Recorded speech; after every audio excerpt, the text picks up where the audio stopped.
Big Boss weekend progress report తో king Nagarjuna host రూపంలో stage పైకి వచ్చేసారు. ఇంకా వీకెండ్ అంటే తెలిసిందే, ఒక హుషారైన పాటతో అలానే మంచి అవుట్ఫిట్ తో వస్తారు నాగార్జున.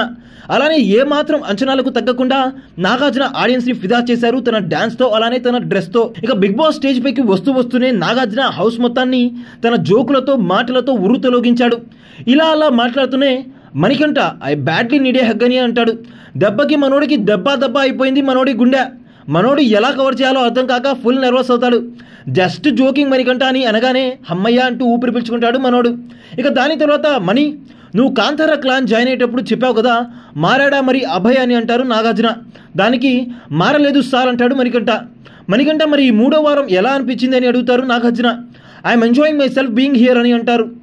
మరి ఈ వారం ఉంటావు అని అనుకుంటున్నావా, లేక అందరినీ బయటికి పంపి కప్పెత్తుకెళ్తావా, నన్నైనా ఉంచుతావా, లేక నన్ను బయటికి పంపి ట్రోఫీ తీసుకుని వెళ్తావా అంటూ చురకంటిస్తాడు నాగార్జున. మణికంఠ ఈ వీక్ మొత్తం చాలా బాగా ఆడావు. నిఖిల్తో నువ్వు ఆర్గ్యుమెంట్ చేసిన పాయింట్స్ కూడా బాగా అనిపించాయి అండ్ మెచ్యూర్డ్గా కూడా అనిపించాయి. నువ్వు చెప్పినట్టుగానే మరి ఆ క్లిప్ ప్లే చేయమంటావా అంటూ నిఖిల్ తన్ని కింద పడేసిన వీడియో ప్లే చేస్తాడు. ఇక దాంట్లో తప్పు తెలుసుకున్న నిఖిల్ కన్నీళ్లు పెట్టుకొని ఏడుస్తాడు. అలానే సారీరా మణి అంటాడు.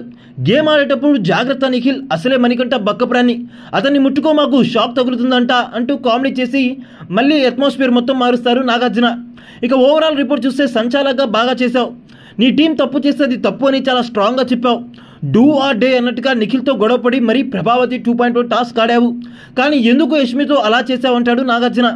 యాక్చువల్లీ నేను చాలాసార్లు వెళ్ళాను సార్ సారీ చెప్పడానికి, కానీ అది హార్ట్ నుంచి రావటం లేదు, అందుకని ఆమె చుట్టూ తిరుగుతున్నా అంటాడు నాగమణికంఠ. యష్మి ఫర్గీ చేయవచ్చు కదమ్మా అంటాడు నాగార్జున. దానికి యష్మి 1 వీక్లోనే మొత్తం పోదు సార్, టైం పడుతుంది అంటుంది. ఇక అక్కడితో మళ్ళీ మణికంఠ దగ్గరికి వచ్చి నైస్ గేమ్, ఓవరాల్ ఈ వీక్ మొత్తం 80 మార్క్స్ అయితే వేస్తాను, కానీ టాస్క్లో ఇంకా స్ట్రాంగ్ అవ్వాలి అంటూ రిపోర్ట్ ప్రకటిస్తారు నాగార్జున. ఇక నాగార్జున ఇచ్చిన రిపోర్ట్పై మీ అభిప్రాయం ఏంటి? నాగమణికంఠపై మీ అభిప్రాయం ఏంటి? నాగమణికంఠ యష్మిలు మళ్ళీ కలుస్తారని మీరు అనుకుంటున్నారా? నాగమణికంఠ ఆడే ఆటపై అలానే అతను చెప్పినట్టుగానే విన్నర్ అయ్యే కెపాసిటీ ఉందని మీరు అనుకుంటున్నారా?